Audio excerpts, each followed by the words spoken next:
back when the movie Twister was first released. That was our first date. What are your favorite memories starting your family? I'm scared to death. I get a text says, "When you get home, I'm leaving." And I'm like, Tag, you're it. We were struggling in our marriage. When we went to camp that summer, things had really started to change. I would just be like almost bawling at work because I want to be there so bad. You've had your own health challenges. I remember Chris grabbing my hand and saying, "We're fighting this together." And so I was like, yeah, we are. Welcome to Changed Lives, a special limited series in which I explore the incredible stories of the people behind the scenes at Life Action, a ministry with a mission of reviving relationships through transformative events. Each of these individuals, my co-workers, have experienced God move in big and unexpected ways. And the more I heard their stories, the more I thought, people need to hear this. In this series, you'll get a first-hand look at how God is working in and through the people of Life Action, the challenges they face, the faith that sustains them, and the lives being transformed along the way. Their stories are powerful. Today I'm talking with Chris and Renee Prediger. When Life Action came to their church in 2009, something shifted. God began reshaping their view of forgiveness, healing, and what it means to live with purpose. Today, they serve families who come to Life Action Camp, carrying their burdens with empathy because they've been in those very places themselves. As you listen, you'll hear a story of redemption and calling, one that reminds us that when we open our hearts to what God is doing, He not only changes us, but equips us to walk with others through their own stories too. Enjoy this conversation with Chris and Renee. Let's start first with just say who you are and what you do. I'm Chris, and I work at the camp, and I do guest services. So I just kind of work with the guest, making sure they have what they need, all the phone calls, emails, everything I kind of go through, and just work with them and help them get here, answer all their questions they have before they arrive. That's right. And it's a big job. So there are evaluations that come from the camp every week. And without skipping a beat, every single week, Chris is so helpful. We're so thankful for Chris answering all of our questions. So we'll learn more about, you gave us a very succinct answer, but man, does your role encompass so many things. So how do you answer that question? Currently, I help in the snack shop, mostly in the evenings, and I do hair out of my house a few days a week. And so that keeps me busy during the day. And so I go and help scoop ice cream at night, which is a lot of fun. That is a lot of fun. You get to help be a part of some people's like happiest moment of their day. Of course. You know, like I've been telling my family, we're eating way too much ice cream this summer. Yeah. We can go out to the camp on Thursdays. But summertime deserves ice cream. So you get to be a part of that. Well, let's talk a little bit about where you're from. So Renee, I'll start with you. Where did you grow up? What was life like? I grew up in the Dayton area of Ohio. I was raised by a single mom. My parents were divorced when I was about a year old. I have an older sibling that she is 2 years older than me. So just the two of us. And then my dad remarried my stepmom, and we have a stepbrother from that. My mom was, I look back and I thought, how in the world did she raise two girls by herself? Because being a parent is not for the weak. So I have a lot of respect for my mom in that regard. But yeah, I mean, we grew up in a happy home most of the time. And I started going to church. Let's see. My uncle was a preacher in Alabama, where my mom's family is from. And so we would go every summer and spend time with family there. And my sister and I gave our hearts to Jesus in that church that my uncle was preaching in. So I was 13-ish. And so at that point on, my mom was like, okay, we really need to seriously find a church. And I mean, we were in and out when we were younger. But mom was like, yeah, we really need to stick in and keep going and really commit to it. And so we found a church, and then found good friends of ours that introduced us on our blind date, which we can get to later. Okay. But so we have, great friends there. So yeah, in typical teenage life, I was always on the go, wanted to be with friends constantly, loved my friends, loved life with anything having to do with go, go, go, that was me. Has I only that went to remained a school theme for throughout your life? yeah, I only went to school so I could be with my friends. I didn't care about school otherwise until I went to cosmetology school. So I did that my junior and senior year. I went through a joint vocational program Yeah. through my high school. So that was so much fun. Met a lot of good girls there Yeah. too. But yeah. That's great. So the plan was go to cosmetology school, work in a salon, or start your Yeah. own company or something like that. Right. Yeah. Just worked in a salon as soon as I graduated and went from there. I managed a couple of salons that were just like the haircuts, supercuts kind of thing. Managed those, and then when I met Chris, I moved to the Columbus area from Dayton, and then um managed one out there, and then decided to kind of go on my own and rent my space out for myself. Yeah. And so I kind of went from there. But yeah. I'm curious, what did your mom do to support two daughters? So both my parents and my stepmom are all worked for GM in the factory. And so that was what was to offer. Neither one of my parents graduated high school, so that was what was to offer back then was factory work, which provided, a good income and fantastic benefits. We had great Yeah, benefits. especially in the Ohio Right. area, right? Yeah. That was Right. big business there. Yeah. So they all went there and worked there, and yeah, Yeah. that's Okay, cool. So sounds like typical all-American girl growing up, going to school. Okay. And Chris, how about you? Where did you grow up? What was life like? So I was born in Pasadena, California. At the age of 7, my dad got transferred for his job to Dayton, Ohio. Okay. I did not meet her during that time. Okay. So was there for 7 years. Then my dad got transferred again and moved to Columbus, Ohio, and lived there for 31 years. So why was the family in Pasadena?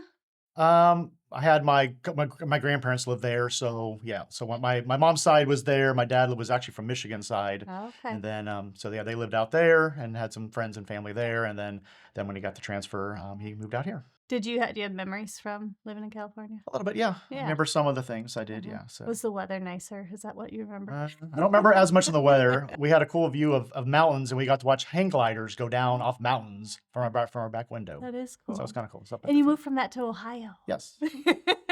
So what did Dad do then? He worked for Frigidaire, Okay. so he just did appliances and all that, sold that. So yeah, just did that, and it was good. Ohio, different. You got the snow now added Yeah, into the yeah. besides California. Not having Did that. you have siblings? I had a brother, so he is 4 years younger than me.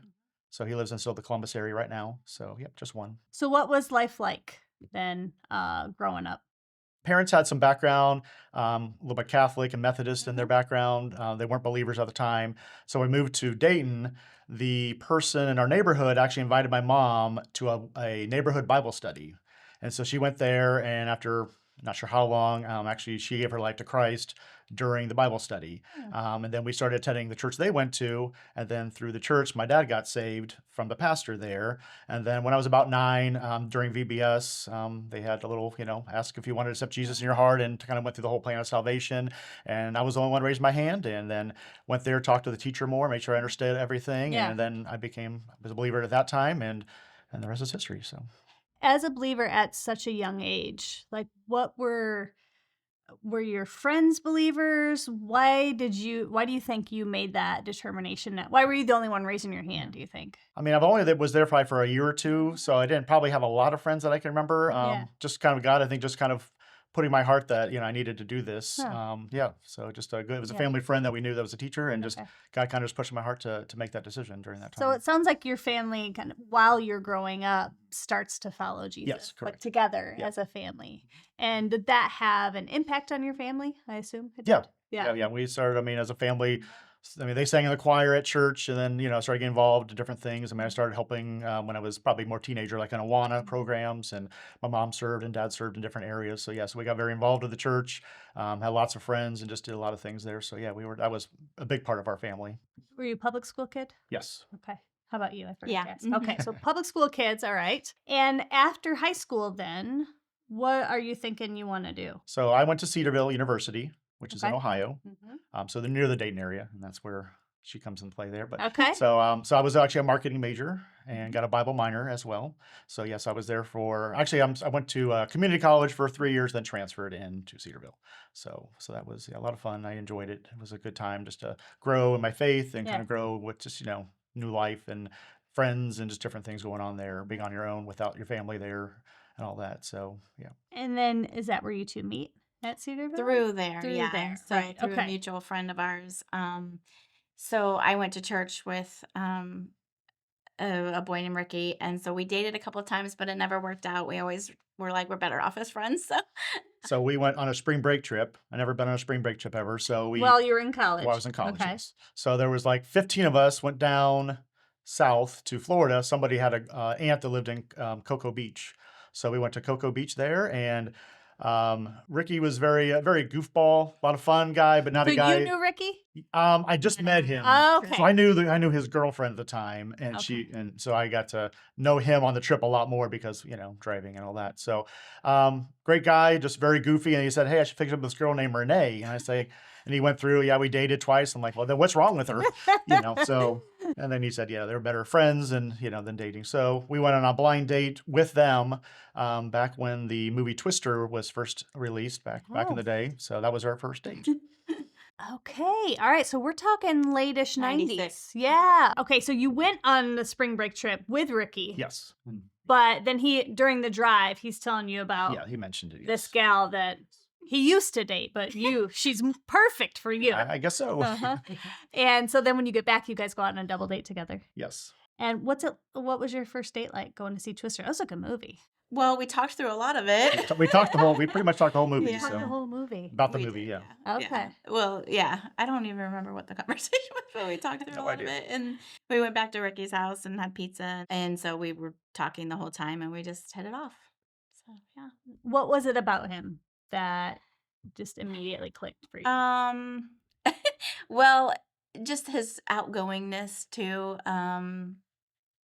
His just lightheartedness. He's got a great sense of humor. Very much a people person. Very much have leader qualities that I liked. So that's opposite of me because I'm not a leader by any means. And obviously a God fearing man, and I was obviously attracted to that first. And yeah, just very outgoing, very easy to talk to. And I'll ask you the same question. Besides her beauty, which is obvious, what were the other things that you just immediately... Yeah. I mean, like she was managing, and so she had a lot of ambition to do things. So I like that about her. He remembers what I wore too. I remember it was, yeah. We always said candy cane striped. It was a white shirt with red stripes. So I couldn't tell you what you wore yesterday, but I can tell you that day. I don't know what. So yeah, she wanted to do things and was, adventurous, and that was fun. We had great conversation and we had humor and just clicked on all different levels. So Ricky was so right. I guess so. Yes. So then do you guys start dating right away? Yeah. Is Yeah. the rest is history, I essentially? mean, Yeah. yeah. Yeah. Well, so I think not long after that, I was working at a hair salon, and he just showed up. And this was like a 30-minute drive from Cedarville. We talked on the phone, I think, first, and then I just Yeah, found, we I had showed talked them, on the yeah. phone. And these back in the day were calling cards. So you had if you were to call long distance, like especially from Cedarville, you would have a calling card because you didn't have long distance on your phone or whatever. So, I remember. so that was always fun to tell, like as we were 1 dating, minute and left. it would Oh, it would chime in and say, God. "You have 1 minute." And we're like, "If it hangs up, I love you." So that's always fun to say. We got engaged 4 months after the blind date. So we talked a little bit earlier. A few Okay. months before that, we talked about getting married, and then I proposed 4 months after. Oh, you really knew. You were in college still. Correct. At Yeah, I the was. time. We I just was started your senior year. Yeah, just started my senior year. Okay. And so how far away was college from where you were living? 30 30. minutes. Okay, 30 minutes. Gotcha. Okay. So you said yes. Yeah. And did the wedding happen soon after? After he graduated in June, we had our July wedding. Okay. All right. And then what's the plan? You have college graduate, you have already started your career. What do you think life is going to hold for you at that time? So I found a job pretty quickly. So back in the day, my first job was selling long distance, which is not a thing now. I have lots of jobs that are no longer jobs anymore.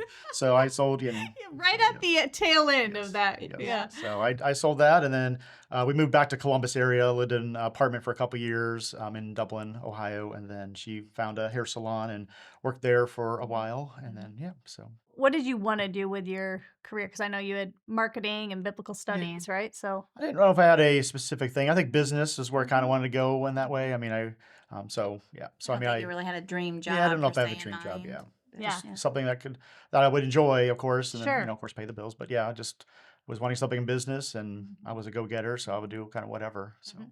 Did you start your family soon after, It was or? about 4 years. yeah, We got married and then to go lived in an soon. apartment and then built a house. And about 2 years after we were in our house, we started, yeah, our family. What are your favorite memories of that sweet time when you're just starting your family? I was When you scared to think back on death. it, are you? I have a big extended family, a lot of cousins, and there was babies being born all the time, but we weren't like around them more than once a year. And so babies scared me to death. Like I wanted one, of course, but I didn't know what I was doing. And I remember telling my mom in the hospital, I'm like, are they sure they're gonna allow me to take this baby home when I don't know what I'm doing? She's like, yep, it's yours. It's all yours. It's all you now. And I was terrified. It was overwhelming. The worst part was one day at work, I get a text says, "When you get home, I'm leaving," and I'm like, she That got was in, she was gone fun. before I got in my She's car, and yours. so Yeah. yeah, Goodbye. I'll No, be tag, back. you're it. yeah. I remember specifically driving through like Frisch's when Frisch's was around. Mhm. I got a hamburger and sat in the middle of the parking lot and just was like, okay. And so I think at that point I was like, yeah, I think one is good. We're good. One and done. We're good. Yeah. It's a lot. It is, it's a hefty responsibility, and there are lots of days where moms feel like, okay. Well, and I'm type B and I was raising a type A and living with a type A. So it was just all a lot. Too much It's a to lot. handle, people. Yeah. What was it like for you starting your family? Were you as scared?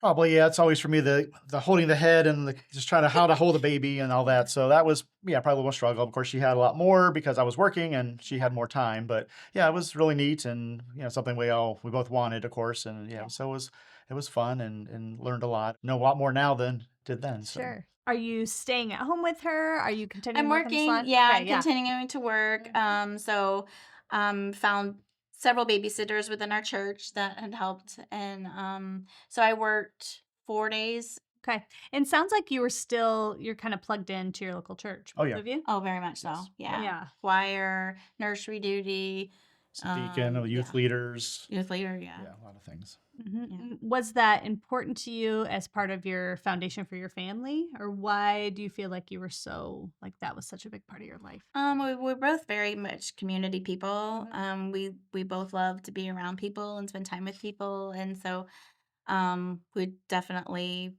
felt like we need to, be involved as much as possible. And it was easy to do. It was just like things came up and we're like, yeah, we're gonna do that. And Mhm. you would ask Chris anything and he would say yes to all of it. He would very rarely say no. And sometimes I'm like, you really need to say no.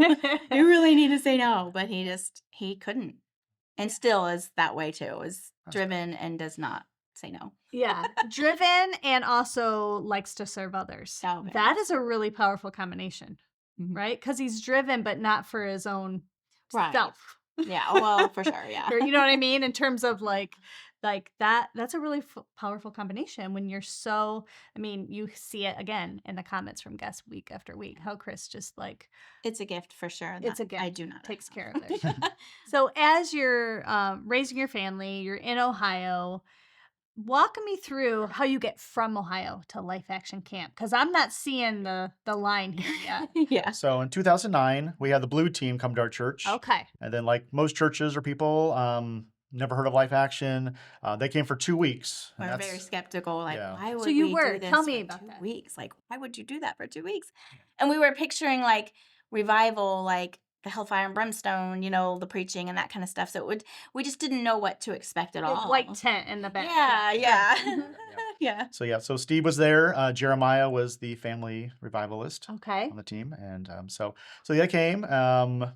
Most our church was very involved, loved it, for us and a lot of other people there after they left, and just kind of seeing what they did in our lives, and just wanted to be more intentional with our walk, more mission minded, and just different things and serving people. So we actually started a Bible study right after they left, and did that for like 3 years. And we did that on Friday night and had people come in, and we just did messages and music and mission things, and watch each other's kids, and just had a bigger community. And so just something As a there result from of it. a result from that. Talk Yes. about what it was like when they were there, though. So you kind of hinted at you weren't sure what the heck was Yeah. coming in. What was it like when the team was there? It was neat. Yeah, It was nothing I'd ever really experienced before. I know one of the messages was on forgiveness, and I had had a disagreement with someone that I was angry with, that I was wrestling God about. And God was like, you need to seek their forgiveness, and you need to tell them, like, you forgive them. And I'm like, I'm not doing that because they did this and it's their fault. It's all them. I didn't do this. I didn't start this. And I wrestled with God for days on it. And finally I was like, okay, I give up. And I called the person and said, I'm really sorry that I played a part in this, and I own it, and I'm sorry. And they were shocked. They're like, wow, okay, I'm sorry too. And so that was the beginning of that, because I'm like, I'm stubborn, and I'm like, I'm not doing that. And God's like, yeah, you are. So that was the start of it. And I mean, you hear messages on forgiveness, but it wasn't like, it just was drilled to the core. Like somehow, some way, there was just ways that Steve used to really drill into me. And I was like, whoa. Did it restore that relationship? Yes. Okay. For sure, Mm. for sure.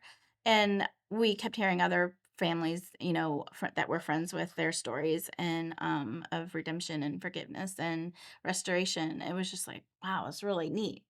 And so our friends had visited the camp the following year, but we had already had plans, I think, for vacation or something. And so we didn't go, but Chris had started taking men to the men's retreats. And so we went in 2011 was our first year at family camp. And I think Bethany was 10. It was just refreshing to see the transparency of the speakers. I was blown away by that, because sitting under preaching for a lot of my life, a lot of pastors don't want to be transparent. They want to make it look like they have it all together, and that's Probably just for what I good reason, assumed. right? Yeah, Because they're sure. like Yeah. they're worried about being judged or Right. having to. Yeah, and when we came here, it was just like, that was no worry. I mean, one of the messages, he's like, "Yeah, my wife and I, like, we had a fight on the way here," and I'm like, "Wait, what? You fight too? No way!"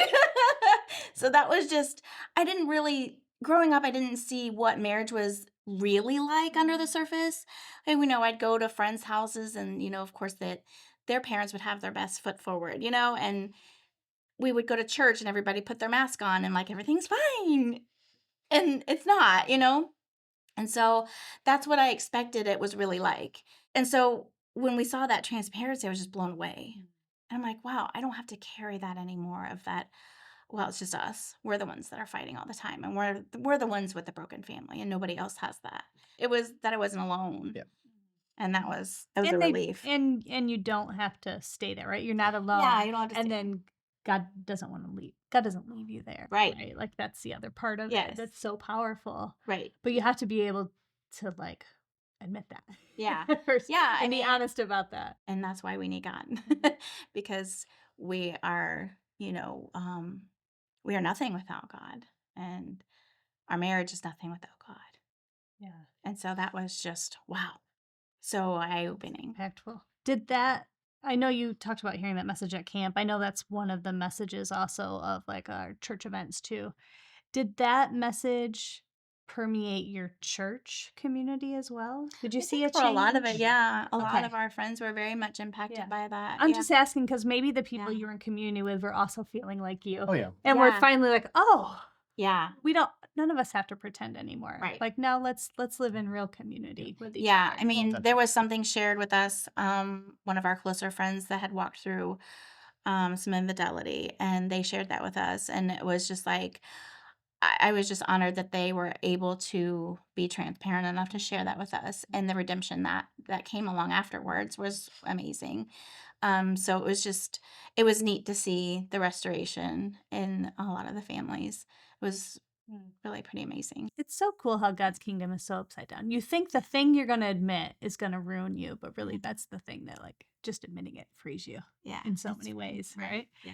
Chris, did you have as impactful of an experience specifically as related to your marriage? How Renee's talking about how, like, there was just that ability to realize, oh, normal people go through things like Yeah. this. I mean, I think it was big, I said, Yeah. for us and other people, but yeah, we just our life actually very authentic and just being real with us and transparent, she said, and that just kind of helped us kind of put our guard down, kind of when you don't know what's going to be said or what they're teaching, and then just kind of like just taking and soaking it all in, everything Yeah. that they had, and I think it just said it changed, you know, our marriage in a lot of ways. It helped a lot of our church, and our church was a lot closer and unified, I think, in a lot of ways. So, I mean, it just made a huge impact of us and our community there for that time. So, And you started bringing men's group yep, to the men's 2010. retreats in We 2010. still have guys coming today, so it's been over 15 And that years. same, Yep, not as many, but still at least 4 or 5 at least every fall. what were your first thoughts? It's just funny to me because now you kind of like,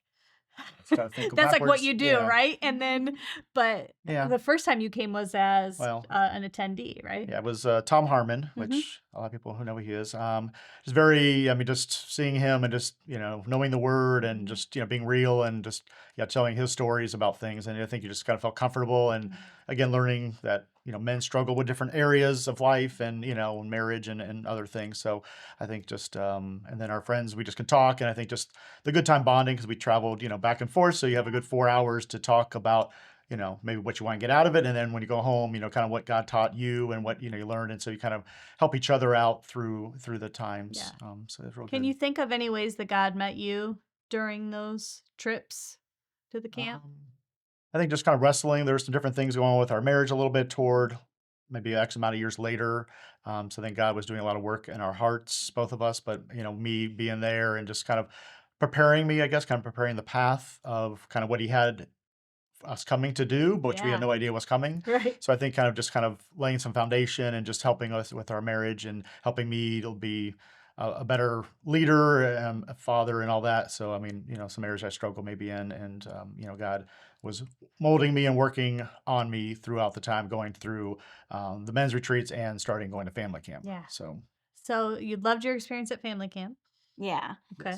yes. So 2015 was definitely the pivotal turning point of coming here. So, like Chris said, we were struggling in our marriage.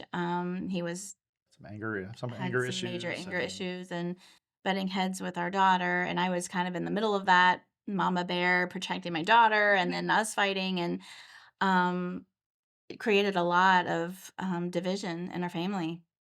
And so I was trying to search for a counselor, and I found one that was local, and she wasn't a believer and gave us very ill advice and told me in front of Bethany that you need to leave.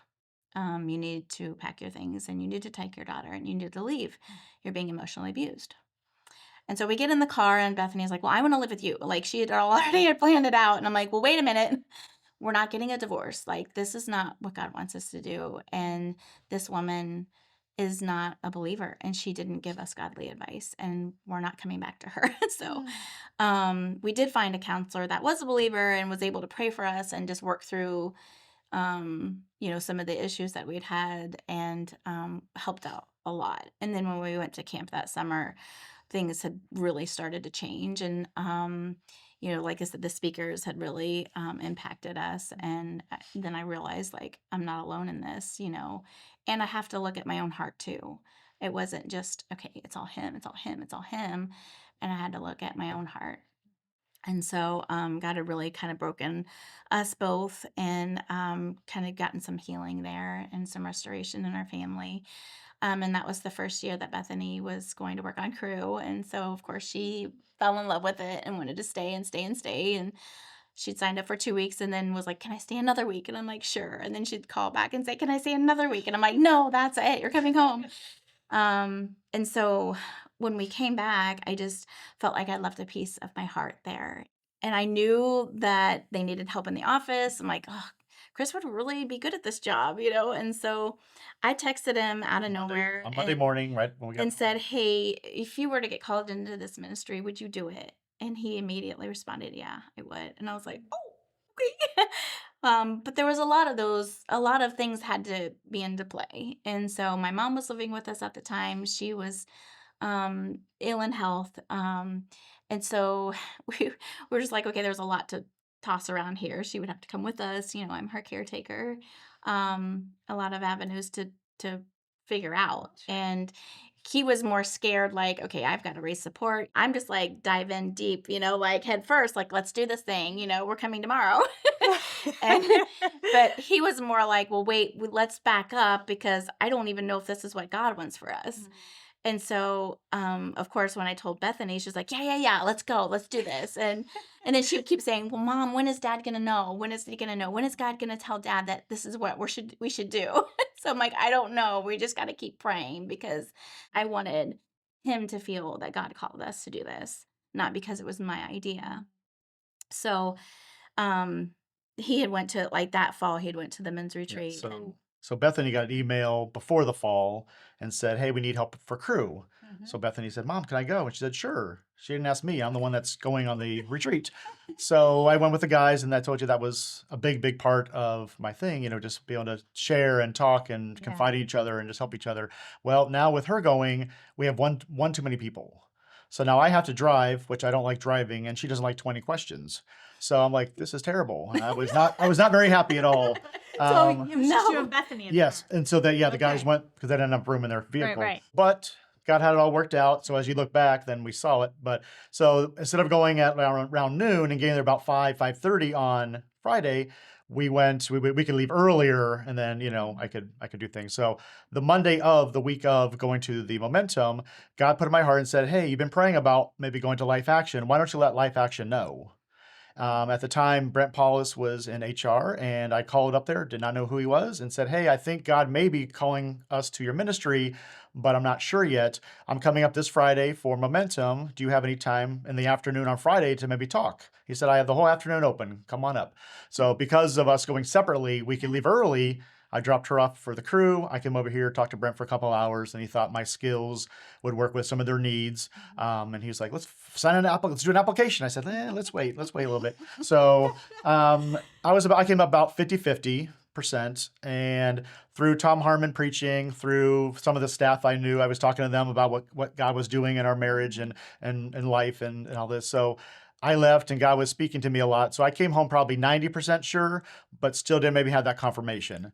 At the time, Mike Lee was the camp director, and he just said, "Okay, well, pray about it, and when God, gives you confirmation or a way to come or not to come, just let me know." And so we prayed and prayed, and then the following year, two things happened on a weekend: one financial, and one something else happened. I don't remember now, but that was kind of our confirmation we needed that God said, "Yes, I want you to go there." And then I was given some different tasks of here's different areas you could work and serve, but I talking to somebody in guest services there, they needed help in that area. And so then when I sent back an email to Brent, said, "Hey, what about this area? I really think I would do well in this area." And that's where I ended up. So did you have to start raising support then in March? So it's probably around March. Yeah. Yeah. So Okay. yeah, So it when you took say, about yes, I want to come, now you have to start raising Yeah. support. And you'd never done that before. No, that was terrifying as So well. yeah, talk about that. What's that like? Oh, wow. Well, it's very humbling. So we read the book about I God forget ask, God yeah, ask the book. God ask. And so we kind of applied some of those principles and it was scary. We got some that were like, "Yeah, we'd love to hear what you're doing." Some that were like, "I don't want to hear anything and we're not going to give, we can't." And so a lot of them we were like that said no, we were like, "Oh, that's fine. We just want to share with you what we're doing if that's What okay." God's doing in our life. And if we could just get on our prayer support, that would be great. So it was a lot of emotional roller coaster. Some that we were like, yeah, they'll for sure give, they didn't, and some that were like, there's no way they do. And so it just was. You just didn't know what to expect, but it was just you could see God weaved through all of it. It was just incredible learning journey for sure. Definitely eye opening too. Well, I think for me, it showed you ask a lot of Christians and say, "Do you trust God?" And most people say, "Yeah, I trust God."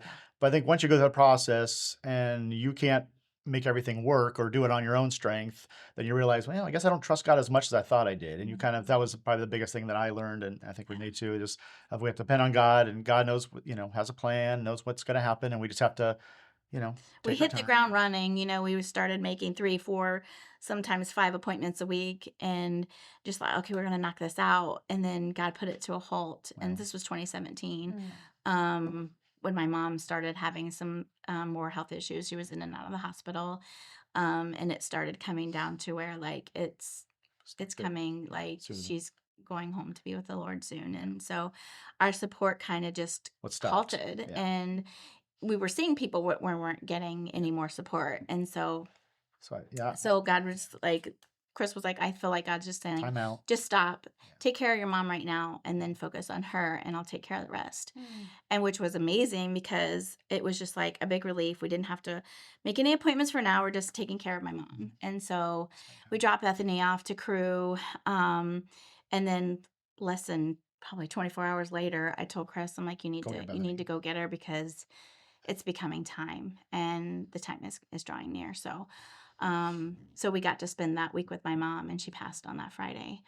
And I'm glad that we hadn't moved yet, because we still had our community at church, and they just rallied around us, and just took care of us during that time of grieving. And also, like, with her living with us, I didn't want to pack up anything. Like, I just, if we were staying home and we weren't coming here, I would have left everything the way it was. And I would have just wallowed in my grief. And that's not what God wanted for me either. So I had to go through her stuff. I had to purge, and I had to get rid of it. And that was hard to do. It was really hard to do. So God knew, Yeah. He knew. But still And it was so sweet. It was sweet how He just took her before that happened. And so we counted the time. And so we got to come to Seek Week that we have. And so we got to come to that. And then within 6 weeks of her passing and Seek Week, we got to 90%. And so, Like, yeah, and it then was 6 weeks probably, after that, we were here. yeah, So it was fast. it It was was probably, really yeah, like fast. probably a week and a half or so, like nobody. So I said, let's spend time with her. And then right when she passed, 4 days in a row, we got support right away. Yeah. So It was just like the green light. God was like, this is it. I'm moving this fast. And it's like, whoa. We were like, oh my gosh, this is it. And so that was even more confirmation of like it happened the way he had planned. And his plan was so much better than ours. So it's 2017, you come to Seek Week. And what did you think you were getting into?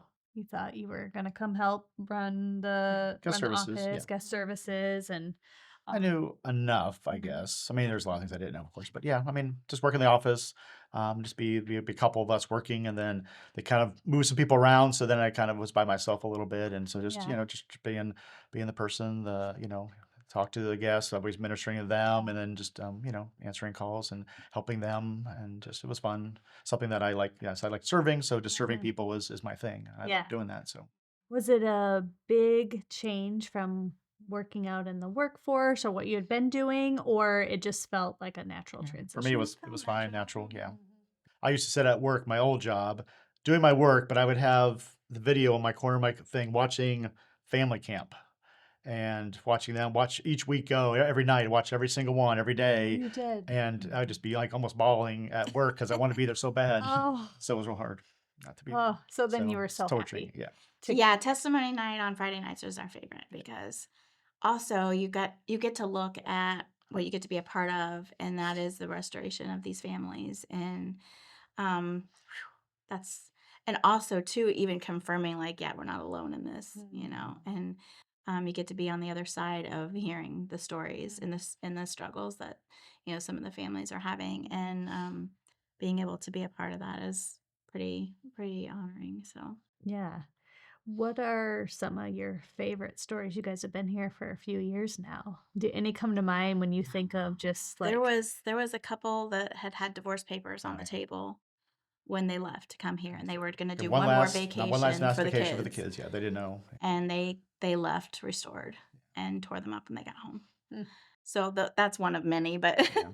yeah. Yeah, one I wasn't there per se, but it was when I heard of a lady who wanted to use her gifts and she knew sign language and told the staff, "Hey, if you ever need somebody needs sign language, or interpreter, I will come and do it for you."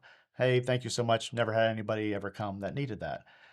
2 days later, somebody calls. They were at next door at another camp and saw us over there, asked what we did and who we were, and then they said, "Wow, we want to do this." They signed up. They said goodbye. He called back half an hour later and said, "By the way, I forgot my wife is hearing impaired. Do you happen to have anybody who can interpret?" So we got to talk to the lady, and she came, and I saw her on the video. So it's just kind of cool how God's, some stories I've seen from before and during. But They're yeah, probably Yeah. countless because you're um, on the Oh, there front is. line. So you're actually talking to these families before they ever come. Like you're like their first contact. And you're old school in the best way. Mhm. Essentially, like, I, if I need to call them, I'll call them. Like, Mhm. well, I want to see what they need. Yeah. It doesn't all have to go through like a digital process. Like you just make yourself available to these families long before they ever get here. So you form those relationships, and then you well, see, as I build the relationships, yeah. which is I get calls. Hey, I mean, I remember like in one month I had like 3 people call saying, "Hey, we're getting a divorce." Like having people that have been, which it's just hard to Mhm. hear, and some people well, and just so they confide in me and can call and ask for prayer, and you can pray with them over the phone, and just need to. I mean, hard to hear some of these stories, but there's some great stories that come out of it too. Maybe somebody had cancer now doesn't have cancer or something. The big. So there's some neat things that God's doing in other people's life, and the people that come here, we're family, so they want to, call and share with us and what's God's doing in their life and all that. So, What do you view as like your ministry out there, right? We all serve in different roles, but we all serve in ministry. What do you think your ministry is? I mean, I work with a guest, but I try to get to know them on a personal level. I mean, some you're gonna get to know better than others, but just confiding and talking. How can I pray for you? What's going? Just asking some questions, and someone will just open up and tell a lot of things. So, some things maybe I've gone through that, hey, I struggled in that area. This is what God's did or, what maybe we did, or God did this in our marriage. And so we can share our test or our story with them. They can share some stuff. So just being there for them. There's a guy actually at camp that has some issues in their family with a son, and he told me a couple years ago, and I just each year I try to follow up and see how he's doing, praying for him and his family, and just some cool things happen. He actually met somebody that actually is going through the same thing, and he didn't have anybody out there. So God put somebody that was at family camp that has the same situation, and so now we have somebody to talk to, and so it's kind of cool just what God's doing. Just What do these families mean to you? I mean, a lot. It's just family. I mean, I don't know, just connections and Hmm. A lot of good friendships. For Yeah. sure. Yeah. And it's like we get to see the other side of it too, sharing their burdens and sharing their, struggles, what they're walking through too. And it's just a safe place to come to be able to be transparent and open and being able to share those things that you can't just, sometimes share with your own church family. And so I think that's even more special that we're trusted with that. We're trusted with their stories and with praying for them and being in their corner with it. And it also just solidifies like, wow, we're not alone in the struggles that we face and stuff. Yeah. Jimmy tells a story about the first year of family camp, literally the first year, and how he sat down at the camp and just cried because he thought it was a failure. And then how the next day the dad was like, "This was the best week ever. I got to take a nap. I got to like hang out." And so it really brought to Jimmy's mind like the importance of rest in the Mhm. renewal. So do Yeah. you see that with families too? Like Oh, yeah. how do they express that to you? Just the rest part of it? I mean, for them, they don't have to cook. They have, we have a family assistant for them, so they can just relax on the Mhm. beach. Somebody's playing with their kids. They can just, get away from the world and just relax, see God's beauty out Unplug. there and plug. Yeah. Yeah. So just, yeah, it's neat to see how, yeah, people every week will say something about, not having to do anything really in life, and unfortunately I have to go back to reality. But Yeah, but right. but yeah, but they get that week of just rest and just, connection with God in different ways. And then, there's always good family stories where our kids didn't want to come. They didn't want to be here, and now they're here and they're having a blast, and, trying to connect better with the kids because they've had a grandparent passed away recently. So just kind of for them going through that. So yeah, I get to, help be a part and just kind of, be there, help them whatever they need to make their vacation fun and time. So And the hope is that they return home refreshed. refreshed and renewed, but that God does a work that maybe starts at camp but continues when Yeah. they get home, right? With their family, their community, their friends, whatever. Yeah. Yeah. Yeah. And you've seen that happen, right? Like Mhm. everybody can have a great experience at camp. It's camp. You're on the Right. water. You don't have to do laundry or cooking dinner, but it's when you go back home. But I think one of the things that when people talk about camp, they talk about that transformational experience that then permeates and continues when they get home. Right. And I mean, you guys are an example of that too, right? So you've seen that happen. Oh, yeah. I mean, they told their friends, you got to come, so I have, some different churches will bring, they got 4 families. Now they got 6, now they got 12. So, I mean, they just keep on bringing more because they all love it and just want to, have every friend and family member to be Yeah. a part of what they've experienced. Yeah. So it's Some of the interesting. kids were like, "We don't care about Disney. We want to come back to Yeah, family." I've talked to face to face now over 13 to 15 families that said family camp or Disney World, and they took family camp. So I tell people on the phone all the time. So It's better than oh yeah, Disney. yes. Yes. So you guys have been here for a couple of years now. Going on 8. Going on 8 years. Okay. So talk about I know this has been just like a beautiful time in your life. You have a daughter. She was participated in crew. Yeah. But now you have others that are underneath the family umbrella, like a cute little boy named Yes, Colton. So talk about Yeah. the Well, we have a addition. son-in-law, and Uh-huh.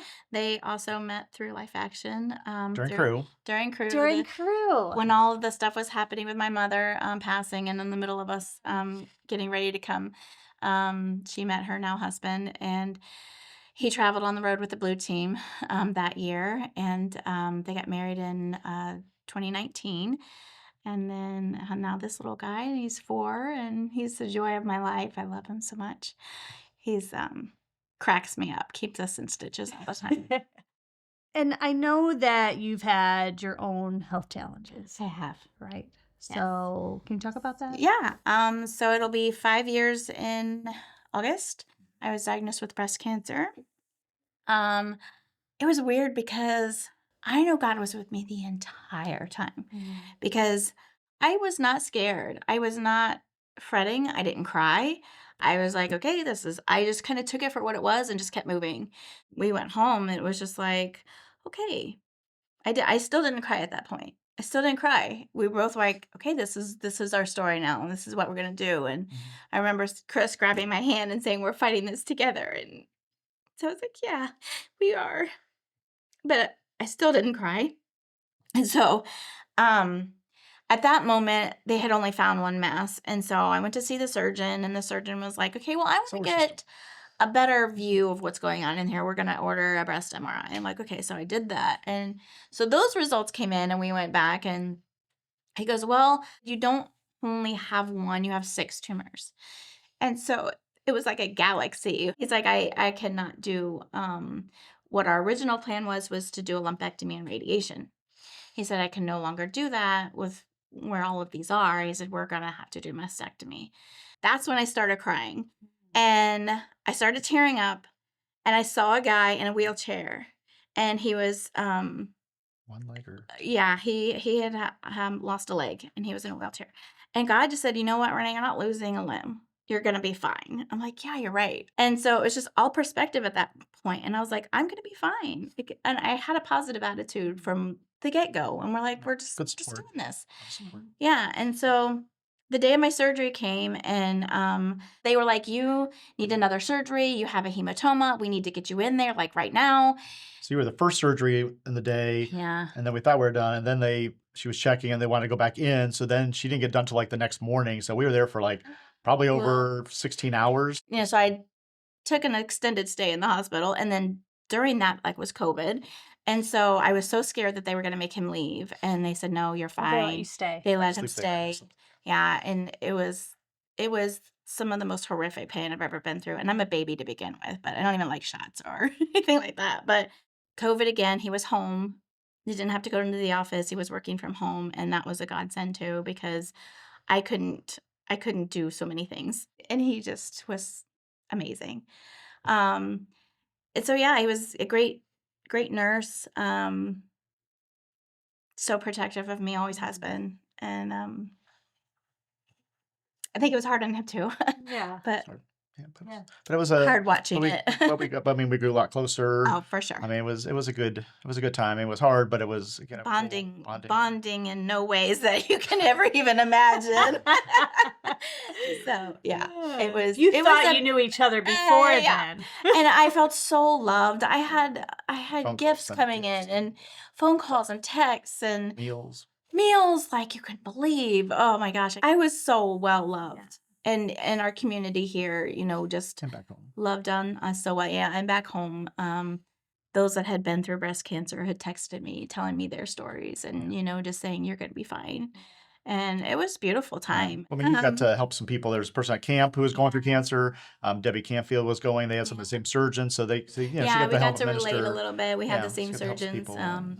We got to relate a little bit with that, and so it was definitely a time of of bonding, and God using that time to just grow us closer together and just totally rely on Him. Chris, what was that time like for you? I mean, it was hard, but I was wanted to be the strong person there and support her, help her. I mean, she was in a recliner for a long time, Oh, 3 to 4 months, if not yeah. more than that. So she slept there, pretty much there and almost all day, and for the most part. So help her get her up and down, and just help her get meals and do different things. So I got to use some of my serving and help that, which I like doing. So it was just a nice time to spend time with each other and just pray and just thank God for healing her and helping her through these surgeries and helping her to get better. So it was a nice time just bonding closer to each other. And I mean, don't want to go through it, but it probably was something that you wouldn't want to take back ever. So Right. yeah. And now are you in remission? Everything Yes. is good? Yep, everything is good. I just pay attention to how my body feels, and just go That's from good. there. Yeah. You're in the thick of family camp, the Yeah. most fun time of the year. Yeah. Um, and people are loving it this year. And the theme is remember. Mhm. What does that theme mean for you all? I mean, seeing what God has done, not only at camp. I mean, for me, just remembering our journey getting here. I mean, and we every time I said we meet people and just talking. A lot of people ask, oh, how long you been here? Kind of what's your story? How'd you get here? So you have to kind of tell our story. So kind of, remembering back of what God has done in our marriage and our life, and through Life Action, how they've impacted us, and just coming from there, and watching the camp and where the camp has come from, and doing all that. So just Where neat to it's see. been, where it's come from, and where it is now, and the Yeah. blessings that God has placed on it. Yeah. Just Seeing with His goodness and faithfulness and throughout everything. So we just need to see remembering what God has done, and then also looking forward to what God will do in the future. So yeah. So As you think about this ministry that you moved your family to, and now you are just permanently cemented into it, what are your prayers for the ministry as a whole? staying together and going through everything, whatever that is, as a team, that helps immensely. And this year, I mean, we all feel really close, and you did just, we're all a team, one person, which is great. And just, praying for that God's going to keep on, working on families, and there's, just seeing what God's going to do. And there's, I mean, during testimony nights, as Renee said, it's our favorite time to hear what God does in these families and with some of the youth, and, and just different things. So it's neat to see how God takes people in some hard situations, and restores them to different things. And it's really cool to see how God continues to bless, not only us and our staff, but also just bless these families, and help them through some hard times, and we're there to help them through those times. So Do you ever feel guilty that you get to have so much fun at work? He does have fun. He does. He's got all these buttons, and there's a button and the ding ding button, and yeah, no, we have to have fun in the office, otherwise it would be hard. So we gotta have fun. Uh-huh. Between you and Sarah Bishop, there's a lot of fun happening. Yes. Yeah. Yeah. The brother-sister combo that's going on in that office. You guys work really well together and encouraging kids. And there's a lot of kids out there, just like your daughter. Yeah, that's I they think a get big that. part is the Yeah. crew and the team members. Yeah. I mean, I unfortunately have to focus more on the guests, so I try to learn them, but I do get to work with crew and I get to meet the team members.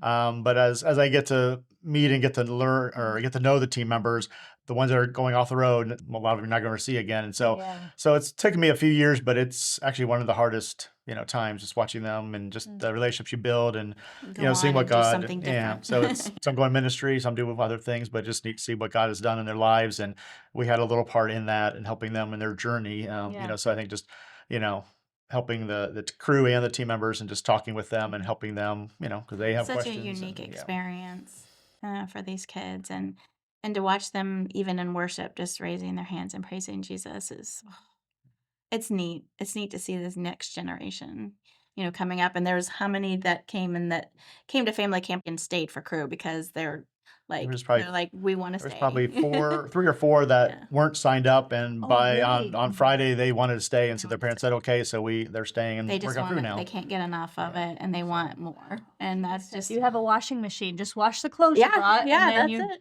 You got crew shirts, yeah. so I just keep on watching. That's pretty It incredible. is incredible. Yeah, It's so such they a neat impact. they on learn a them. lot. I mean, just as young and little stepping stones, but some will be crew, and then they want to be a team member, and then they'll travel a team, and some may Teaching work them at it, just job skills, and responsibility, and also the spiritual aspect of it too is awesome. And a But little taste of it's freedom. unique. Yeah. Yeah. They are really impressive. Some good We kids. don't talk about it enough. How incredible the crew kids and the And they're team so member vital to our program. We can't. We wouldn't be able to do it without We it. cannot. 65 to 70, I believe, was the number Lori gave me, approximately. Right. It takes about 65 to 70 crew members. Some of them are team members to run camp every week. Yeah, it does. That's a lot of people. It's a lot. Yep. Yeah, and a lot of times they're behind the scenes or helping moms with their kids, getting them through, or leading worship, or leading kids camps. I mean, it's special. You're right. That is super special, and your daughter got to do it. She and, did. Maybe Colton has 10 more years. I think he will totally be about it. He is. He likes camp. He loves camps. He loves people and kids, and he's very much outgoing, and so I think he'll be all about it. Oh, yeah. So, last question. Years from now, as you look back on your life at Life Action, what do you hope to leave behind as Chris and Renee? I mean, I guess a servant's heart. Served well. Yeah, just a servant's heart, and just doing what I can and please God, and do everything I can just to help relationships and marriages and kids and families just follow Jesus and just be move on to their next thing, but just just have an impact on their lives in some way. You handle all the little things so that they can focus on the big things at camp. I think that's pretty cool thing that you do for families. So, and just your support of that is, it's cool to hear your story and how God has used both of you and continues to use both of you, and how he drew you both together and how that has impacted so many other families. So thank you for serving, and thank you for making space for people to come and connect with God and each other. Thank you. Thanks for listening to this episode of Changed Lives. If you were encouraged or inspired by what you heard, I want to invite you to take the next step. You can support the people whose story you just heard and others like them by visiting lifeaction.org/changedlives. Whether through prayer, giving, or sharing these stories, you can be part of what God is doing to revive relationships and transform lives.